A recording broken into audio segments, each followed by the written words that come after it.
आजकाल ₹1 जरी पाठवायचं असेल ना, तुमच्याकडे फोन आहे. पूर्वी काय व्हायचं, एखादी गोष्ट खरेदी करायला गेलो, असं पाकिटातून बाहेर काढायचे, नंतर कॅश मोजायचे. तर असं त्यावेळी कदाचित मला दुःख होत असेल, यार एवढे पैसे मी देतोय. पण आजकाल असं नाही आहे, ठकाक ठकाक ठकाक. म्हणजे काय की आपण ट्रॅकच विसरलोय की माझे पैसे कुठं, कसे, कशा पद्धतीने खर्च होतात. अरे काल तर ₹10,000 होते, अकाउंटला 1,000 शिल्लक आहेत. आपल्याला ते लक्षातच राहत नाही आपण 9,000 कुठं स्कॅन केले. साधारणपणे 20-25 तारखे दरम्यान पगार किंवा पैसे संपून गेले. प्रश्न आहे, शेवटचे 10 दिवस कसे काढले. तरुण मंडळी म्हणतील क्रेडिट कार्ड वापरलं, त्यामुळे 20 तारखेनंतर 25 तारखेनंतर मी दुसऱ्यांचे पैसे घेतले. असा कोणता कॉन्फिडन्स होता आपल्याकडे की आपण म्हटलं की यार तुला मी 1 तारखेला पैसे देतो. भविष्यात येणारा पैसा मी आज खर्च करून टाकला आणि जेव्हा भविष्यातला 1 तारखेला पैसा आला, पहिला मागचे पैसे द्यायला लागले. हे सायकल कधीच सुटलं नाही. भविष्यात येणारा पैसा आधीच खर्च करून टाकतो आपण, आपल्याच फायनान्शियल फ्रीडमला मारून फायनान्शियल सिक्युरिटी झोनमध्ये जातो. पैशाला किंमत नाही असं दाखवलं जातं. अरे पैसा पैसा काय आहे, ठीक आहे आज आहे उद्या नाही. पैशानी सगळं माणसं विकत घेतात, माणसं महत्वाचे, पैसे नाहीत महत्वाचे. हा माइंडसेट जो आहे तो माइंडसेट कसा बदलायचा. एवढे गुंतवा एवढे मिळतील असे कितीतरी पेपरमध्ये बघतो ना आपण. करोडो लोक तिथं करोडो रुपये घेऊन जातील आणि तिथं पैसे घालवतील. पण हेच जर सांगितलं ना, वाटतं तू 5,000 10,000 स्वतःवरती खर्च कर आणि तू पर्सनल डेव्हलपमेंट कर, लोक म्हणतात मला काय मिळणार.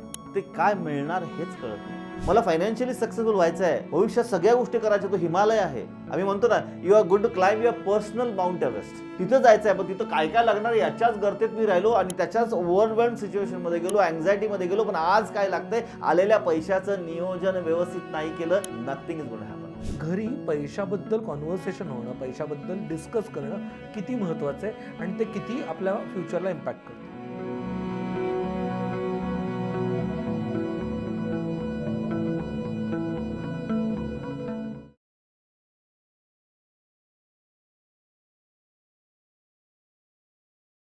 हाय हॅलो नमस्कार, तुमच्या सगळ्यांचं खूप खूप स्वागत आहे धनदौलतच्या या खास नवीन सिरीजमध्ये.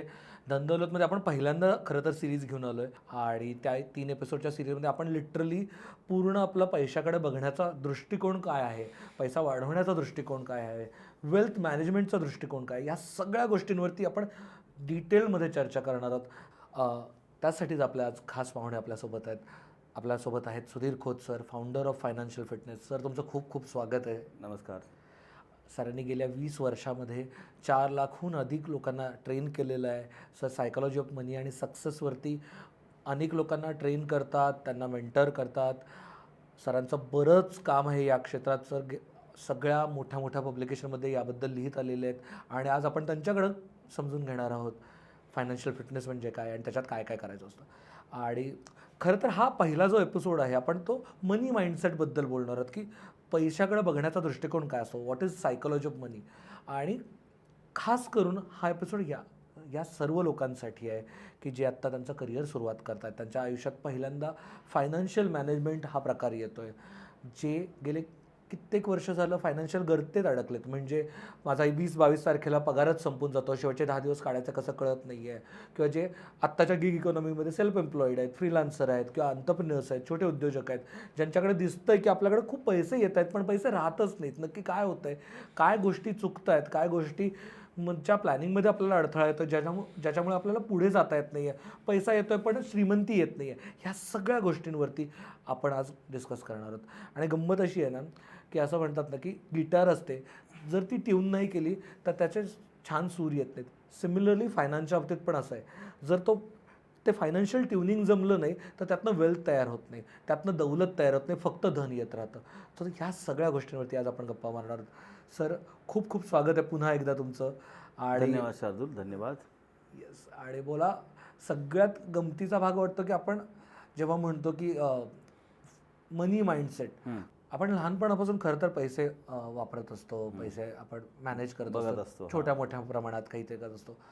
पण आपल्याला कुठेतरी कळत नाही असं वाटतं फायनान्शियल फिटनेस म्हणजे काय नक्की. कारण का ज्या गोष्टीसोबत आपण 20-25 वर्ष डील करत आलो त्याबद्दल कसं काही कळत नाही आपल्याला. बरोबर आहे. जर तसं बघायला गेलं तर आपण पैशाबद्दल लहानपणापासून खूप साऱ्या गोष्टी सकारात्मक नकारात्मक ऐकत असतो, राईट. अगदी साधं एक्झाम्पल घेऊ. एक व्यक्ती, म्हणजे प्रत्येक श्रोत्यांना हा एक्सपिरियन्स त्यांच्या आयुष्यात आलेलाच असेल. अचानक घरच्यांना काहीतरी वाटतं की मला एक गोष्ट विकत घ्यायची, समजा दूध आणायचं 1 लिटर. आणि आई बाबा म्हणतात की बेटा 1 लिटर दूध घेऊन ये, तुम्ही 5 वर्षाचे आहात. श्रोते मंडळी लक्षात ठेवा, मी 5 वर्षाचे आहात. 5 वर्षाचे होता त्यावेळी आईने सांगितलं, बाबांनी सांगितलं की तू दूध घेऊन ये. आणि तुम्ही तर आनंदी झाला, पळत पळत आत गेला, म्हणा पैसे दे, मी लगेच दूध घेऊन येते किंवा येतो, जे काय असेल ते. आणि जेव्हा आईबाबांनी बघितलं की वॉलेटमध्ये सुट्टे पैसे तर अजिबातच नाही आहेत, 500 रुपयाची नोट आहे. 500 रुपयाची नोट तुमच्या हातात मिळाली का? 99% नाही मिळाली. आता तुम्ही तर खूप उत्साही होता की यार मला ते पैसे मॅनेज करायचे आहेत, पण ते पैसे तर मला मिळाले नाही, पण याच्याबरोबर अशा अनेक गोष्टी मिळाल्या ज्या माझ्या इथं रजिस्टर झाल्या. फॉर एक्झाम्पल, तू अजून लहान आहेस, तुला पैशाबद्दल कळणार नाही, तू हिशोब करू शकणार नाहीस, तुला दुकानदार फसवेल, अशा अनेक गोष्टी आहेत की ज्या अनेक गोष्टी आपल्याला त्यावेळेस कळल्या, त्यावेळेस शिकवल्या गेल्या. आणि हे आपल्या आयुष्यात एकदाच नाही झालं, असंख्य वेळा झालं. असंख्य वेळा झाल्यामुळं काय झालं की ती जी थॉट प्रोसेस आहे ती इथे फिट झाली की आत्ता माझं काम फक्त शिक्षण घेणे, चांगले मार्क काढणे, आणि जेव्हा पैसे येतील त्यावेळी मग मी पैशाचं मॅनेजमेंट करणे. आणि अशा केसमध्ये जेव्हा पैसे ॲक्च्युअली येतात ना, त्यावेळी आपण पैशाचं मॅनेजमेंटच करत नाही आणि मग चुकीच्या दिशेने जातो. आणि आता ह्या छोट्या छोट्या गोष्टी ज्या लहानपणी घडत राहतात आपल्याला बाबतीत, त्या पुढे जाऊन कशा आपल्या फायनान्शियल ॲक्युमेनला किंवा मनी माइंडसेटला हॅम्पर करतात किंवा गव्हर्न करतात. अगदी बरोबर. आता बघा ना, हाच विषय हां. लहानपणापासून आपला कधीच पैसा हाताळायला मिळाला नाही, आपल्याला शिकवलं गेलं तू पैसे मॅनेज नाही करू शकणार, तू जेव्हा तुझ्या आयुष्यामध्ये पैसे कमवायला लागशील त्यावेळेस मग तू कर बाबा. बरोबर की नाही? तीच व्यक्ती जेव्हा पैसे कमवायला लागते, श्रोते मंडळींना मी रिक्वेस्ट करू इच्छितो की तुम्ही तुमच्या आयुष्यात जेव्हा पहिले पैसे आले त्यावेळी तुम्ही काय काय केलं हे आठवा. 80% 90% जास्ती लोकांनी काय केलं की त्यावेळेस आनंद झाला, आईवडिलांसाठी काहीतरी घेतलं, मित्रमंडळींना पार्टी दिली, स्वतःसाठी काहीतरी घेतलं, आणि साधारणपणे 20-25 तारखेदरम्यान पगार किंवा पैसे संपून गेले. आता प्रश्न पैसे संपून गेल्याचा नाही आहे, प्रश्न आहे शेवटचे 10 दिवस कसे काढले. आता जर श्रोत्यांना प्रश्न विचारला तर श्रोते म्हणतीलच की यार त्यावेळी मी दुसऱ्यांच्याकडे पैसे मागितले, आईबाबांच्याकडनं मागितले, तरुण मंडळी म्हणतील क्रेडिट कार्ड वापरलं, अशा खूप गोष्टी आहेत. आता तर ते पे लेटरची गोष्ट आलेली आहे, राईट, तुम्हाला 10,000चं क्रेडिट आत्ताच देऊन टाकतो, पे, अशा खूप गोष्टी आहेत. आता प्रश्न असा आहे की यावेळेस असा कोणता कॉन्फिडन्स होता आपल्याकडे की आपण म्हटलं की यार तुला मी 1 तारखेला पैसे देतो. म्हणजे काय, पुढच्या पैशाची वाट बघणे.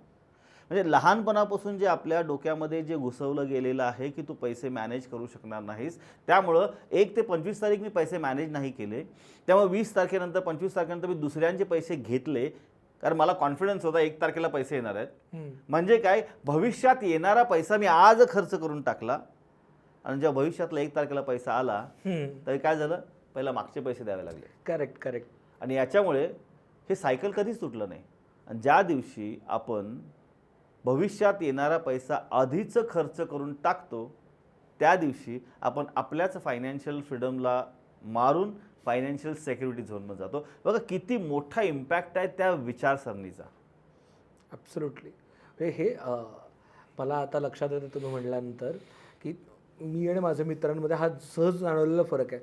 माझ्या घरी ना, मला लहानपणापासून 5वीत असल्यापासून फायनान्शियल डिसिजन्समध्ये घरी जेवढं कळतं आहे तसं, मी 5वीत म्हणजे 10-12 वर्षात 10-11 वर्षात असून तेव्हापासून सांगत आलेत की आपण हे घेतोय, ह्याची ही किंमत आहे, हे परवडतं आहे, हे परवडत नाही. त्यामुळं जेव्हा कॉलेजमध्ये आलो आणि थोडे पहिले काही पैसे मिळायला लागले तेव्हा भीती नाही वाटली. पण वेरॅज माझ्या मित्रांना बघितलं ज्यांना अगदी डायरेक्ट कॉलेजमध्ये आल्यावरती पगार मिळाला आणि कळलं ते भांबरून गेलेत आणि लक्षात नाही आलेलं ते. छोट्या छोट्या गोष्टी खूप जास्त पुढे मॅटर करतात, खूप इम्पॅक्ट करतात. ते एकदम आत इथं रुजलेली गोष्ट आहे, पूर्ण रुजलेली गोष्ट आहे ती. नाही ती बाहेर पडणं इतकं सोपं नाही आहे. कारण बऱ्याचशा घरांमध्ये ना पैशाबद्दल बोलणंच होत नाही अजून पण. अजिबात होत नाही. फॅमिलीचा आपला इन्कम किती आहे, आपण कोणत्या गोष्टी अफोर्ड करू शकतो, कोणत्या गोष्टी परवडणार नाही आहेत किंवा का नाहीत घ्यायच्यात. म्हणजे गोष्टी जरी परवडत असल्या तरी माझा मित्र घेतोय तर मग तुम्ही का नाही घेतात, माझ्या घरचे हे मालदीव्सला गेले, हे श्रीनगरला गेले, मग आपण का नाही फिरायला जातो, अशा सगळ्या गोष्टी होतात.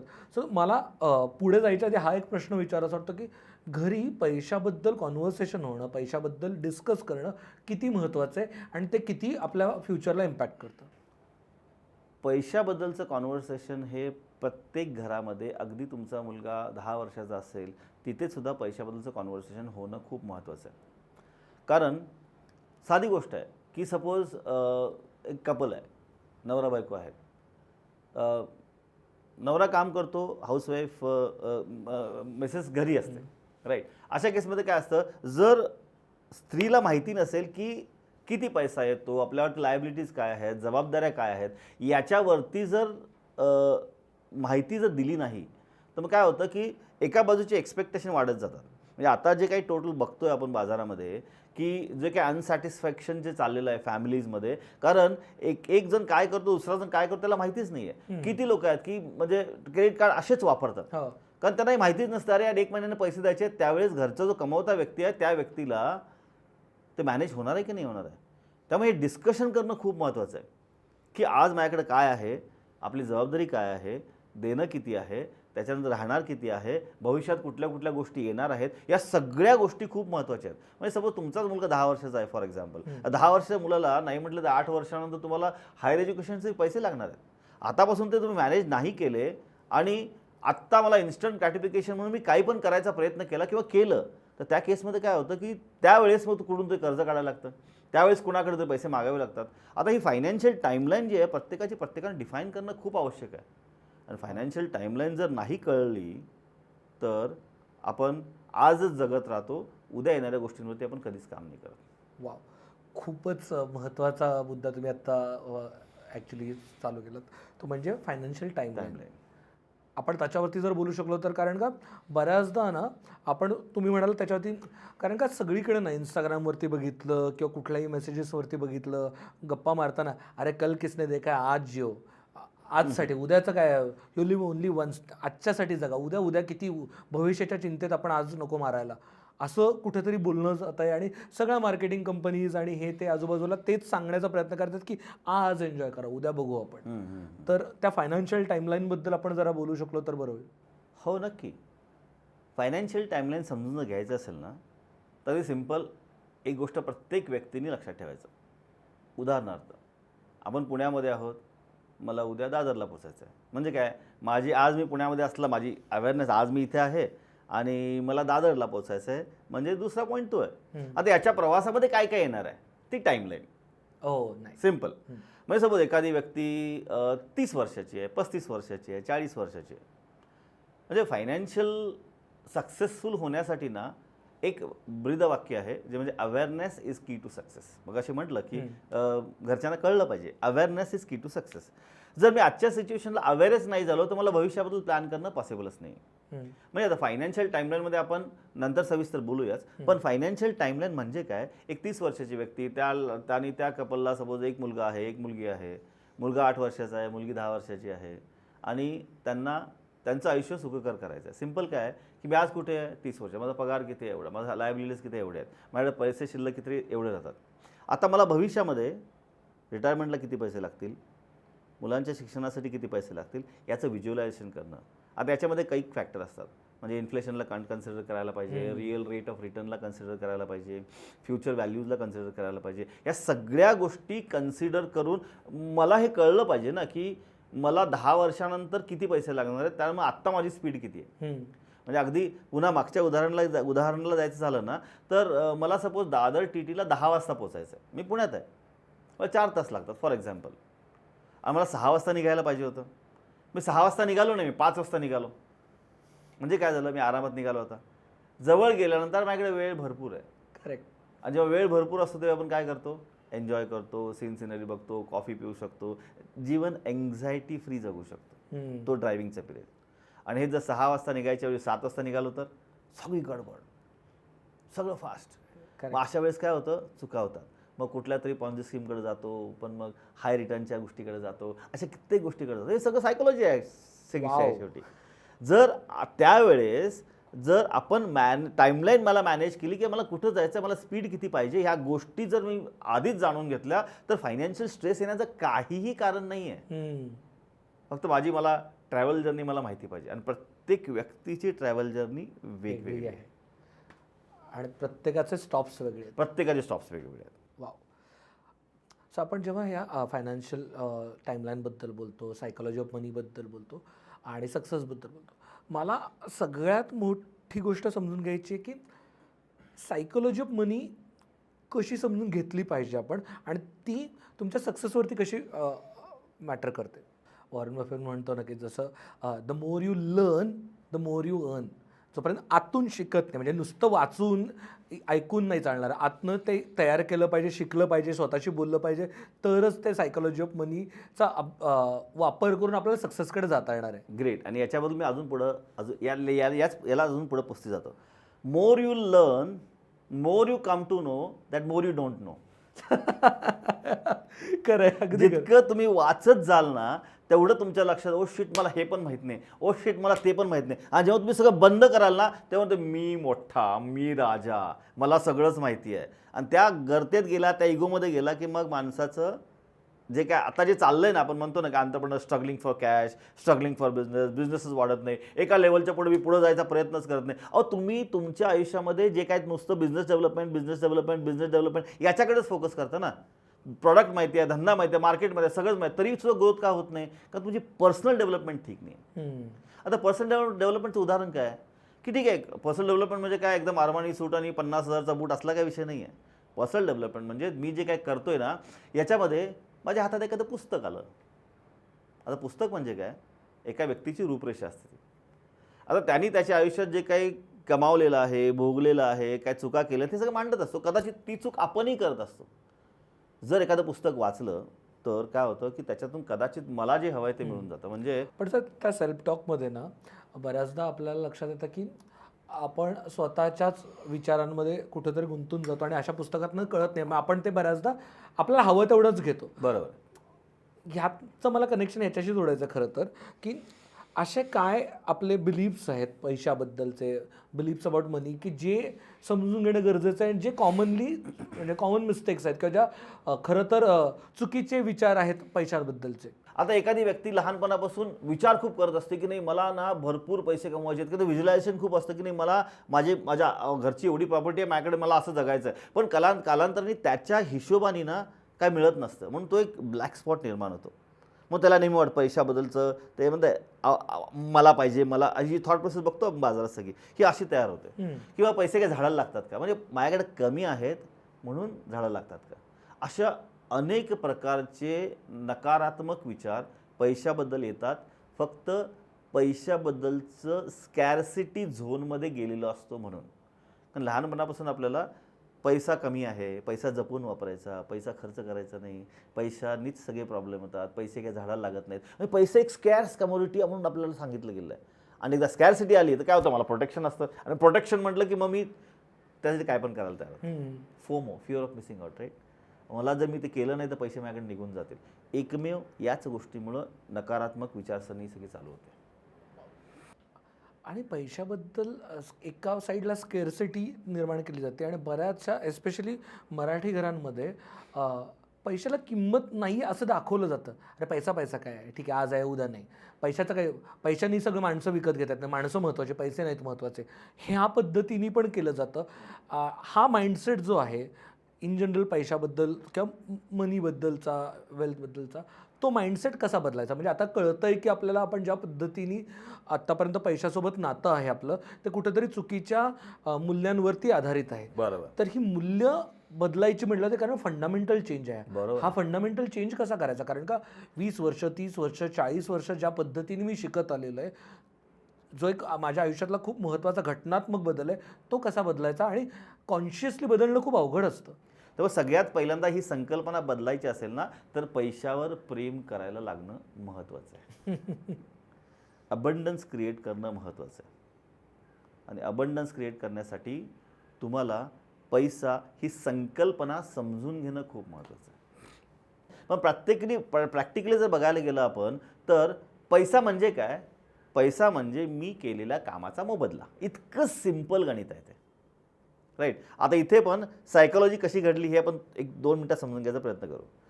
पैसा म्हणजे काय, आपण केलेल्या कामाचा मोबदला. आता मी जे काम करतो त्या काम करण्यासाठी मला नॉलेज पाहिजे, राईट. म्हणजे मला ज्ञान पाहिजे.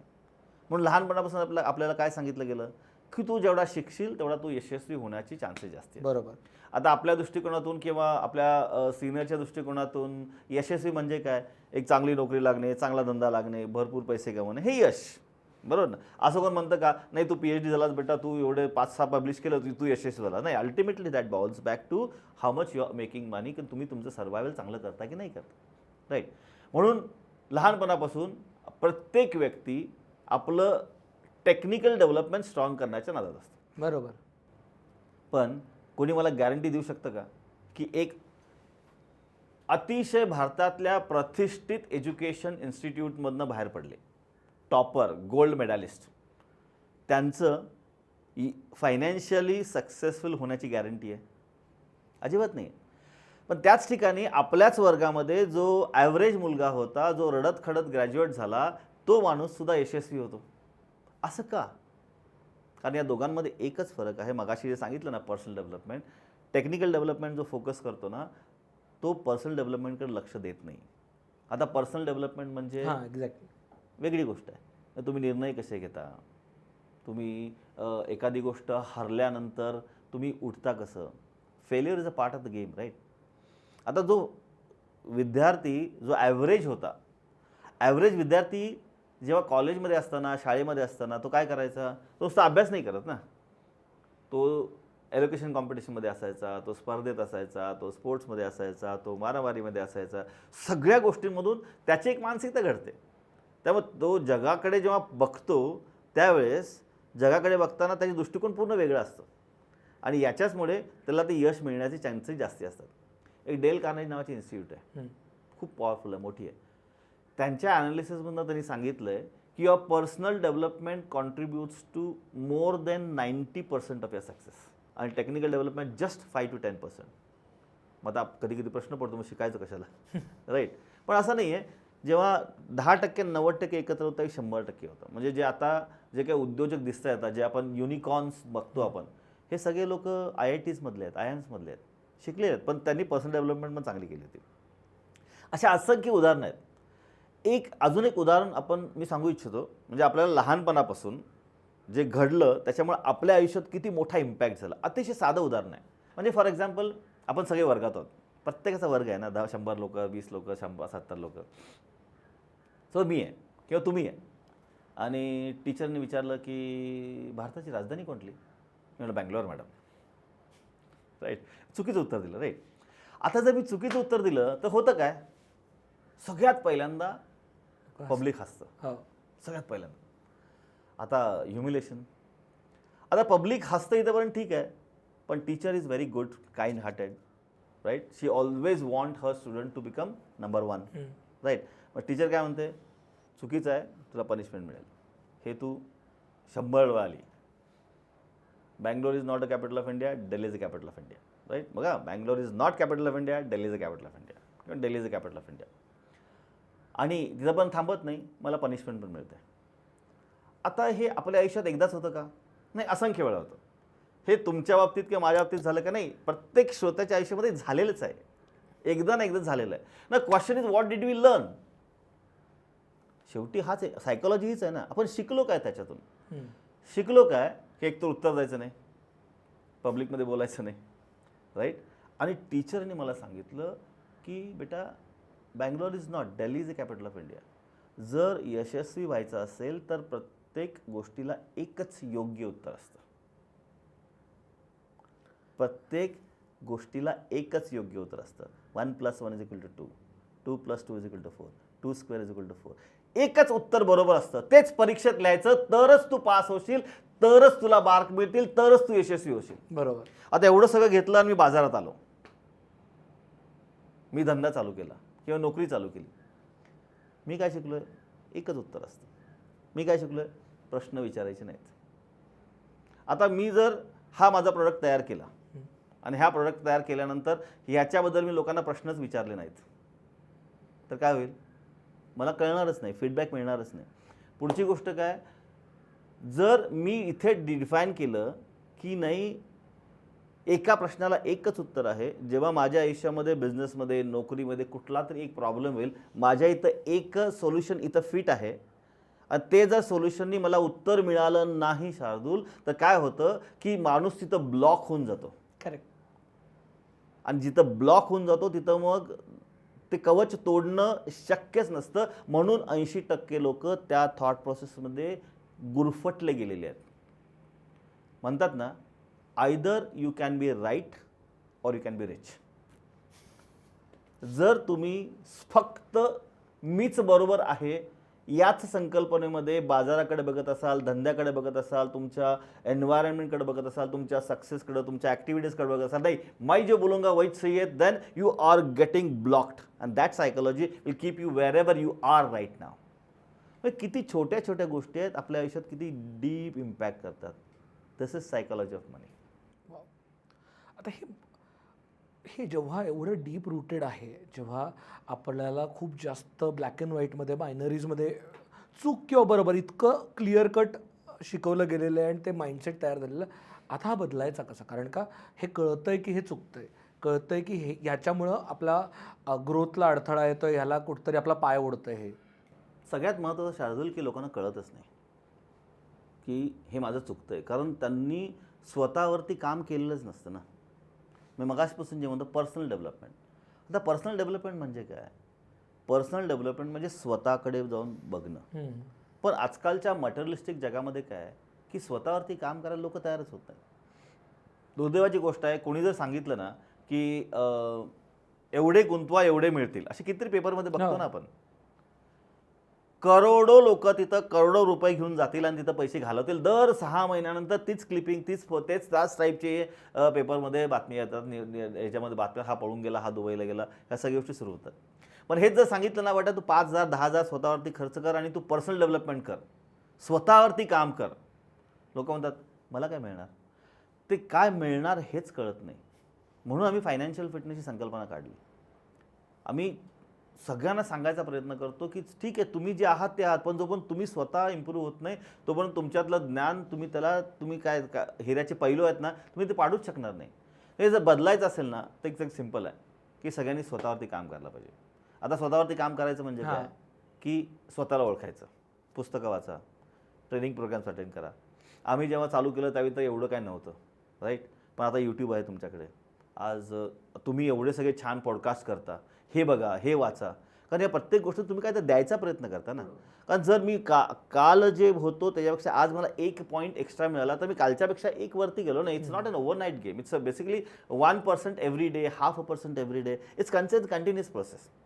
मटेरियलिस्टिक जगापासून थोडं बाहेर गेलं ना आणि स्वतःला इम्प्रूव्ह करायच्या दृष्टिकोनातून जर काम केलं तर you will see a ट्रेमेंडस change, growth in everything whatever we do. I'm not just about making money. Business, relationship, नंतर तुमचं कम्युनिकेशन, तुमची लिडरशिप क्वालिटीज, तुमचं फ्रेंड्स, तुमचं सर्कल, या सगळ्या गोष्टींमध्ये ना प्रचंड बदल होईल. असं पर्सनल डेव्हलपमेंटमध्ये आपण जेव्हा माइंडसेट शिफ्ट करायचं म्हणतो त्याच्यामध्ये फायनान्शियल लिटरसी किती इम्पॉर्टंट आहे आणि त्याच्यामध्ये फायनान्शियल एज्युकेशन किती गरजेचं आहे? कारण का परत तोच मुद्दा येतो की फायनान्शियल एज्युकेशन म्हटलं की लोकांना वाटतं की फक्त स्टॉक मार्केट आणि ते क्विक मनी ह्याच गोष्टी वाटतात, पण तुमचं म्हणणं काहीतरी वेगळं आहे. तर मला ते काय म्हणणं आहे ते समजून घ्यायचं आहे. The financial literacy is equally important to your normal education. आता फायनान्शियल लिटरसी म्हणजे काय? तुमच्याकडे आलेला पैसा आणि त्याची मूव्हमेंट. मगाचं उदाहरण सांगितलं, पुण्यापासून मुंबईला जायचं, त्याची मूव्हमेंट. या मूव्हमेंटमध्ये काय काय होणार आहे हे समजून घेणं खूप महत्त्वाचं आहे. आता फायनान्शियल एज्युकेशनमध्ये, फायनान्शियल लिटरसीमध्ये पैसा आल्यानंतर त्याचं काय करायचं, त्याची ग्रोथ कशी करायची, जर मी ग्रो नाही केली तर त्याच्यामध्ये नेगेटिव्ह रिटर्न्स कसे येतात. अगदी सिम्पल, अगदी साधं उदाहरण घ्यायचं म्हणजे की प्रत्येक प्रोडक्टची, जे फायनान्शियल प्रोडक्ट आता बाजारात आहेत, प्रत्येक प्रोडक्टची इम्पॉर्टन्स त्या ठिकाणी आहे. म्हणजे कुठला ब्लेम करणं हा विषय नाही येते. सपोज एक व्यक्ती आहे, त्याच्याकडे पैसे आहेत आणि त्याने फिक्स डिपॉझिट केलं आहे, कुठेही 5%, 6% फिक्स डिपॉझिट केलं. आत्ता इन्फ्लेशन किती आहे? 7%, 8%, बरोबर ना. जर आज 100 रुपये माझ्याकडे आहेत आणि त्याने 1 लिटर पेट्रोल मला मिळतं 100 रुपयामध्ये फॉर एक्झाम्पल, तर इन्फ्लेशननी त्याची किंमत होणार आहे 108 रुपये पुढच्या वर्षी, पेट्रोलची किंमत, राईट. पण तुमच्याकडे पैशाची जे 100 रुपये आहेत त्याची किंमत होणार आहे 105 रुपये. मग पुढच्या वर्षी 105 रुपयेमध्ये तुम्हाला पेट्रोल 1 लिटर म्हणजे 1000 मिली मिळेल का? नाही मिळणार. म्हणजे काय, तुमची पैशाची व्हॅल्यू कमी झाली. फायनान्शियल एज्युकेशनमध्ये इन्फ्लेशन म्हणजे काय हे समजणं खूप महत्त्वाचं आहे. इन्फ्लेशन म्हणजे लोकांना असं वाटतं की महागाई दर, पण मी उलटं म्हणतो, इन्फ्लेशन म्हणजे तुमच्या पैशाची व्हॅल्यू कमी होणं. अगदी साधारण म्हणजे माझं लग्न झालं त्यावेळेस सोन्याचा भाव होता 4,000 रुपये तोळा. आज किती आहे? 84,000. 84, 85, 87,000 रुपये तोळा, राईट. आता तोळा तेवढाच आहे ना, 10 ग्रॅम. त्यावेळी पण 10 ग्रॅम होता, आजही 10 ग्रॅम आहे. याचा अर्थ काय की त्यावेळेस 4,000 रुपयाची व्हॅल्यू आज 85,000 रुपये झाली. म्हणजे हे जर मी गणित समजून घेतलं नाही फायनान्शियल एज्युकेशनचं, तर मला कळणारच नाही ना. लोकांना असं वाटतं की फायनान्शियल एज्युकेशन म्हणजे मला कुठल्या प्रोडक्टमध्ये गुंतवल्यानंतर किती पैसे मिळायला पाहिजेत, हे सगळं नंतर आहे. बेसिक्स अगर ठीक नाही है, मतलब बेसिकमध्येच प्रॉब्लेम आहे असं म्हणतात ना लोक. आपल्याकडे एक म्हण आहे, ते बेसिक मीच प्रॉब्लेम आहे. म्हणजे काय की जो बेसिकच क्लिअर नाही आहे, इन्फ्लेशन म्हणजे काय, रिअल रेट ऑफ मेरिट म्हणजे काय, future value, present value, discount value, या सगळ्या गोष्टी काय आहेत आणि त्याचा माझ्या आयुष्यात इम्पॅक्ट किती आहे, हे जोपर्यंत कळत नाही तोपर्यंत कुठलाही प्रोडक्ट आला त्याला तुम्ही ॲनालिसिस करू शकणार नाही. एकदम सिम्पल आहे. आणि याच्यानंतर पुढे आपण बघू की फायनान्शियल स्टेटमेंट आणि या सगळ्या गोष्टींचा इम्पॅक्ट आपल्या आयुष्यामध्ये कसा होता, त्यानंतर बोलूच आपण त्याच्यावरती. पण अगदी बेसिक लेवलला या गोष्टी समजणं खूप महत्त्वाचं आहे. मी नेहमी विचारतो ना की जर तुम्ही उद्या रिटायर झालात, आता रिटायरमेंटची माझी व्याख्या वेगळी आहे. रिटायरमेंट म्हणजे काय की आज जे तुम्ही जगताय त्याच्यामध्ये कॉम्प्रोमाइज नाही पाहिजे, त्याच क्वालिटी ऑफ लाईफ जगायला पाहिजे. आणि तुम्हाला कुठूनही पैसे येणार नाही आहेत, तुम्ही कुणालाही पैसे देणं नाही आहे, तुम्ही 100% डेट फ्री आहे, 100% लायबिलिटीजमधून फ्री झालेलं आहे असं समजा. तुम्ही 30 वर्ष असं समजायचं. आणि आज तुम्हाला आणि तुमच्या स्पाऊसला जर आज तुम्हाला कम्फर्टेबल लाईफस्टाईल जगायचं असेल तर किती रुपये लागतील? तर कोणी म्हणतं 50, 30, 40, 50.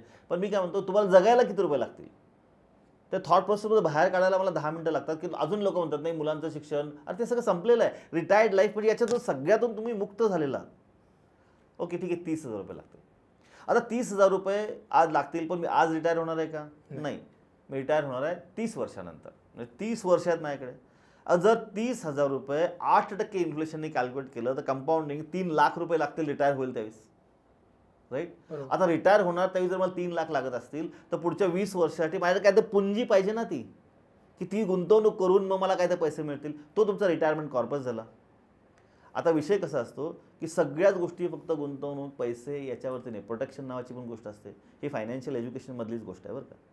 जर त्यावेळेस पुढचे 20 वर्ष जगायचं असेल तर तुम्हाला सपोज एक 3 कोटी, 4 कोटी, 5 कोटीचा फंड लागत असेल फॉर एक्झाम्पल. आणि मी आता तुम्हाला प्रश्न विचारतो किंवा श्रोत्यांना प्रश्न विचारतो, असं कोण गॅरंटी देतं का, देऊ शकतं का की पुढचे 30 वर्ष मी जगणार आहे? नाही, कोणीच नाही, right. Let's accept the fact. Correct. It's a basic fact of the life, birth and death. बाकी सगळं मोहमाया, राईट. आता ती जर त्यावेळेस 5 कोटी लागणार असतील आणि तुम्ही जर मधूनच गेलात तर, तुम्ही जर मधूनच गेला, मग स्पाऊसची जबाबदारी तुमची आहे की नाही आहे ना. आणि हिअर कम्स अ प्रोटेक्शन. यावेळेस तुम्हाला ती जी काही व्हॅल्यू आहे त्याची प्रोव्हिजन करून ठेवणं खूप कंपल्सरी आहे. आणि इथं रोल प्ले करतो टर्म प्लॅन. आजच्या मितीला जवळजवळ 60-70% लोकांच्याकडे टर्म प्लॅन पण नाही आहे. It is a part of financial education. म्हणून IRDAने चालू केलं ना आता की by 2047 everyone should have insurance. When I say insurance, a term plan. आणि टर्म प्लॅनची संकल्पना पण लोकांना माहीत नाही. मी लोकांना प्रश्न विचारतो, एवढे एवढे पैसे लागतील 1 कोटीचं टर्म इन्शुरन्स. सर मिळते काय, कुठे? गाडी कोणती हो तुमच्याकडे? हां, अमुक अमुक. किती किंमत आहे? 15 लाख रुपये. इन्शुरन्स काढलाय का? काढलाय? ऑप्शनच नाही. का काढलाय? ऑप्शनच नाही, हा विषय आहे. पण लोक काय म्हणतात, ऑप्शन आहे जाऊ दे मरू दे. लोक काय म्हणतात की नाही गाडीला काय झालं तर. म्हटलं कुठला थर्ड पार्टी काढलाय की फुल? नाही सर, फुल काढलाय. अगदी काही जर झालं तरी पैसे मिळाले पाहिजे, बंपर टू बंपर. मग त्याची किंमत 15 लाख रुपये. तुमची किंमत किती हो? मग उत्तर देऊ शकत नाही. म्हणजे त्या छोट्याशा एका अमाऊंटसाठी आपण आपली किंमत डेटिरिएट करतो. कारण शेवटी तुम्ही जबाबदार आहात, तुमच्यावरती कोणीतरी अवलंबून आहे, त्यांची प्रोव्हिजन करणं हे कंपल्सरी आहे. आणि टर्म प्लॅनसारखी साधी गोष्टसुद्धा लोक त्याला इम्पॉर्टन्स देत नाहीत. हे सगळं फायनान्शियल एज्युकेशनची गोष्ट आहे. आता हे लक्षात आलं की माइंडसेट बदलणं गरजेचं आहे. माइंडसेट कसा बदलायचा त्याचे हे लक्षात आलं. फायनान्शियल एज्युकेशन कसं इम्पॉर्टंट आहे पर्सनल डेव्हलपमेंटच्या पार्टमध्ये. जर एखादी गृहिणी असेल, एखादा यंग मुलगा असेल किंवा एखादा अगदी त्या फायनान्शियल दलदलीत अडकलेला माणूस असेल, त्यांनी सुरुवात करायचं म्हणलं तर आत्ता काय केलं पाहिजे? या घडीला त्यांनी काय 2 एक्सरसाइज केले पाहिजेत ज्याने तो पुढच्या प्रोसेससाठी पात्र होईल मेंटली? फायनान्शियल सक्सेससाठी ना 3 गोष्टी खूप महत्त्वाच्या आहेत. एक म्हणजे पैसा बनवणं, पैसा ठेवणं आणि पैसा ग्रो करणं. Making the money, keeping the money and growing the money. जर प्रश्न विचारला ना की या तिन्हींपैकी कुठली गोष्ट जास्त इम्पॉर्टंट आहे, राईट, तर सगळेजण म्हणते पैसा बनवणं, making money is more important. बरोबर. पण आलेला पैसा जर ठेवलाच नाही, तुम्ही आलेला पैसा ठेवलाच नाही आणि खर्च करून टाकला, सॅलरी टू सॅलरी, पैसा याच थॉट प्रोसेसवर राहिला, तर तुमच्याकडे ग्रो करायला पैसे शिल्लक राहतील का? नाही. Making the money you do work now, you get result in the future. बरोबर. Growing the money you invest now, you get result in the future. पण कीपिंग द मनी अशी एक गोष्ट आहे की जी गोष्ट तुम्हाला आत्ता करायची आहे आणि जी एकमेव गोष्ट आहे जी तुमच्या हातात आहे. गृहिणी असेल, आता गृहिणी आहे, स्वतः नाही कमवत पैसे, राईट, तर त्यांच्याकडे जे पैसे येतात ना त्याच्यातून त्या काय करू शकतील की आत्ता माझ्याकडे एवढे पैसे आहेत ना, याच्यात मला मॅनेज करायचं, I should keep the money, right. काही पैसे बाजूला काढून ठेवले. जर कित्येक अगदी सपोज तुम्ही एक असा बिझनेसमॅन बघितला आहे की त्याच्याकडे ना पैसा खूप येतो पण पैसा टिकतच नाही. त्यासाठी त्यांनी काय करायला पाहिजे? पैसा बाजूला ठेवणं खूप महत्त्वाचं आहे. पे असेल जेव्हा बोलू ना त्याच्यावरती आपण याच्यावरती सविस्तर बोलू. ही एकमेव गोष्ट आहे की तुम्हाला 4 महिन्यानंतर तुम्हाला एक कॉन्फिडन्स द्यायला चालू करेल. का तुम्ही आलेला पैसा खर्चच केला तर उद्या तुमच्याकडं कुठलीही ॲक्टिव्हिटी करायला पैसा नसेल, मग परत you go into an anxiety mode. म्हणजे कितीही प्रॉब्लेममध्ये असेल तरीसुद्धा एकमेव गोष्ट आहे की जी तुम्ही करू शकता की आलेल्या पैशामधनं काही पैसे बाजूला काढणे. कुणीतरी वाचलं आहे मी की बरेचसे लोक काय करतात की पैसा आला की खर्च करतात, शिल्लक काही राहिलं तर मग बाजूला करतात. मी उलटं म्हणतो, तुमच्याकडे पैसा आलेला आहे त्याच्यातून तुमच्या कॅपॅसिटीनी ठरवा की 5%, 2%, 1,000 रुपये, 4,000 रुपये, 10,000 रुपये, 10%, एक स्पेसिफिक आकडा डिफाईन करा. टक्क्यामध्ये करा म्हणजे ते बदल डिफाईन होतं प्रॉपरली. करून बघा, it works like a magic. तेवढे पैसे बाकीच्या याच्यामधनं खर्च करून टाका. आता लोक म्हणतात पैसे शिल्लकच राहत नाही सर. मग मी त्यांना उत्तम उदाहरण देतो. आत्ताच आपण लॉकडाऊनमधनं बाहेर पडलो ना 2 वर्षापूर्वी. कित्येक लोकांचे पगार गेले, कित्येक लोकांना नोकरी गेली, बिझनेसच ठप्प झाले. त्यावेळी पण आपण जगलो का संपलो? मोस्टली जगलो, राईट. आता हे जे आपण जगलो ना तर त्यावेळेस आपण मॅनेज केलं का? त्यावेळेकडे भरपूर पैसे होते, मॅनेज केलं. तसंच आत्ता पण मॅनेज करू शकतो आपण. एकदम सिम्पल गोष्ट आहे. फक्त आपण मानसिक ते थॉट प्रोसेसमध्ये डिफाईन केलं असतं की नाही यार माझ्याकडे पैसेच नाही आहेत, पैसे उरतच नाहीत. अरे इथंच ठरवलं नाही तर पैसे उरणार कसे? तुम्ही गाडी जेव्हा चालू करताय आणि तुम्ही पुण्यावर निघताय आणि दादरला जायचं आहे, तर तुम्ही किती पेट्रोल आहे गाडीत हे बघितलंच पाहिजे. माझ्या गाडीला किती मायलेज आहे हे बघितलंच पाहिजे. गाडीत स्टेपनी आहे का बघितलंच पाहिजे. गाडीतल्या चाकांमध्ये हवा आहे का बघितलंच पाहिजे. म्हणजे ह्या सगळ्या गोष्टी सेम आहेत. मला आता खूप इंटरेस्टिंग वाटतं की लिटरली असं करणं गरजेचं आहे की बाबा सिम्पल एक वही पेन घ्या आणि मला माझा फायनान्शियल रोडमॅप लिहिला आणि मला दिसतंय त्याच्यात काय काय प्रॉब्लेम येऊ शकतात बाबा, काय काय. म्हणजे जर गाडी पंक्चर झाली, माझा जॉब जाऊ शकतो, माझा ॲक्सिडेंट होऊ शकतो, माझ्यावरती चुकून एखादं काहीतरी फायनान्शियल दडपण येऊ शकतं किंवा अचानक काहीतरी बाबा मी आजारी पडू शकतो आणि एखादं हॉस्पिटलचं बिल येऊ शकतं 20-30 लाख. हे सगळे जसं म्हणाल पंक्चर दिसत नाही आहे ना मला, तर पंक्चर मी व्हिज्युअलाइज केलं. म्हणजे आपल्याला निगेटिव्ह थिंक करायला तसंही आवडतं ना. निगेटिव्ह विचार करून सगळे ते प्रॉब्लेम्स लिहिले तर मग सोल्युशनचा विचार करता येईल आणि त्याचा प्लॅन करता येईल. बरोबर आहे. पण आपलं आयुष्य जगत असताना नकारात्मक विचार करायचेच नाही. कारण नकारात्मक विचार जर केले ना तर आपल्या आयुष्यात आपण त्यालाच अट्रॅक्ट करतो. बरोबर. आता हे करत असताना म्हणजे गाडीचं उदाहरण आहे, हे करत असताना आपण दादरला सेफ पोचलो. मग त्यासाठी मला काय काय लागणार आहे, ओके मध्ये कधी काही त्रास नाही झाला पाहिजे, त्यासाठी काय काय होणार आहे, ओके मला पेट्रोल टाकी फुल पाहिजे, माझ्याकडे पैसे सफिशियंट पाहिजेत, टायर चांगले पाहिजेत. मग थॉट तीच आहे, वाह वाह थॉट तीच आहे, पण नकारात्मक काय अट्रॅक्ट करत नाही. टायर चांगले पाहिजेत म्हणजे मी स्पीडने जाऊ शकतो, ऑइल पाणी केलं काय व्यवस्थित सगळं, म्हणजे मला कधी गाडी काही त्रास देणार नाही. थॉट प्रोसेस तीच आहे. आपल्या फायनान्शियल लाईफमध्ये काय की ठीक आहे मी मांडलं, ठीक आहे ना, आता नाही मी आजारी पडू शकतो, राईट, म्हणजे काय मला पैसे बाजूला पाहिजेत, हा नकारात्मक विचार झाला. अगेन सायकोलॉजी ऑफ मनी. याच्याऐवजी मी काय विचार करतो, नाही यार हे जर झालं ना तर माझ्या इकडचे रिटायरमेंटचे पैसे मला वापरायला लागतील, मग तिकडचे पैसे वापरले मला तिथं पुंजी भरावे लागेल. आता ह्या ज्या थॉट प्रोसेस आहेत ना, वेगळ्या पद्धतीने विचार करणं खूप महत्त्वाचं आहे. सायकोलॉजी ऑफ मनी. असे काही एक्सरसाइजेस असतील का ज्यांनी मला हा माइंडसेट बदलता येईल? असे काही एक्सरसाइज असतील का ज्यांनी मला पुढच्या स्टेपमध्ये म्हणजे माझी इयत्ता पहिली पूर्ण होईल? अतिशय भारी प्रश्न आहे. याच्यासाठी एकमेव काम करणं खूप आवश्यक आहे. सध्या प्रॉब्लेम काय चालू आहे? प्रॉब्लेम चालू आहे तुमचा फोन, राईट. आजकाल ₹1 जरी पाठवायचं असेल ना, तुमच्याकडे फोन आहे, तर मला आठवतच नाही मी कॅश किती सांभाळली की नाही सांभाळली. पूर्वी काय व्हायचं, एखादी गोष्ट खरेदी करायला गेलो, असं पाकिटातून बाहेर काढायचे, नंतर कॅश मोजायचे, तर असं त्यावेळी कदाचित मला दुःख होत असेल, यार एवढे पैसे मी देतो आहे, राईट. पण आजकाल असं नाही आहे, ठकाक ठकाक ठकाक, राईट. म्हणजे काय की आपण ट्रॅकच विसरलो आहे की माझे पैसे कुठं कसे कशाबद्दल खर्च होतात. अरे काल तर ₹10,000 होते, अकाउंटला 1,000 शिल्लक आहेत. आपल्याला ते लक्षातच राहत नाही आपण 9,000 कुठं स्कॅन केले. तर हे जर करायचं असेल, या प्रॉब्लेममधनं बाहेर पडायचं असेल, किंवा मला जर माझी आर्थिक घडी व्यवस्थित करायची असेल, तर तुम्हाला तो आलेला पैसा तुमचा कुठं खर्च झाला आहे याचं डायरेक्शन मिळणं खूप महत्त्वाचं आहे. आता लोक म्हणतात आजकाल ऑनलाईनचा जमाना आहे, राईट, भरपूर सारे ॲप्स आहेत, पण अशा कितीतरी गोष्टी आपल्या कम्प्युटरमध्ये असतात, तिथं पण आपण पोचतच नाही. Out of sight out of mind, पोचतच नाही आपण. मस्त मी टॅली केलेलं आहे, सगळ्या गोष्टी केलेल्या आहे, पण जोपर्यंत दिसत नाही तोपर्यंत मी त्याच्यावरती कामच करत नाही. म्हणून श्रोतांनी एक सिंपल गोष्ट, अतिशय पुराण्या जमान्यातनं आलेली गोष्ट आहे, बाजारात जावा, एक चोपडी नावाचा प्रकार असतो.